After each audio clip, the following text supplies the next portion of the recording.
Ko e lotu whakaaho ki a whakaloto lahi mo a whakatua melie me he wholofola. Ka veinga, ko le tuipe, potu wholofola, se misi vahe ulua ki ve si ono, ka kene ko le tuipe o oua e tālaa. He ko ia oku tālaa, oku ne hange ko i peau o e tahi, oku whakateka o whepare kina e he matangi. E meni, ke tau lotu. Sisu, ko ke whakanonga, mo whakaloto lahi i au he ahoni, ke si aki e ku mo ui tālaa. Ai mo ui hoha a, ai loto si i, ai veivei wā, mo e whehu ia ho o palani ki he e ku mo ui. Mo oni whau, kua whele ai kole mo i whakaamu hoku loto.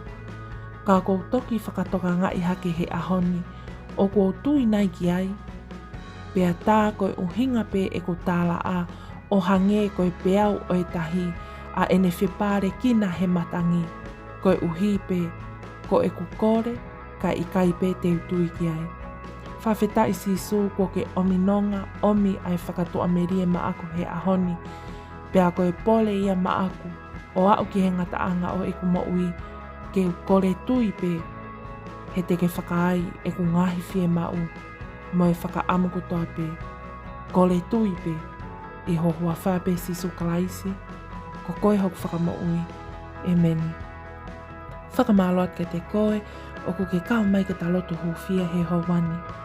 Taimi lahi e tau whanonga, o ku tau lotu pe, pea tau whakamatala pe, pea lako pe e tau ngahi whakaamu ki he eiki, ka oku i kai pe ke tau tui ki tau tau ki ai.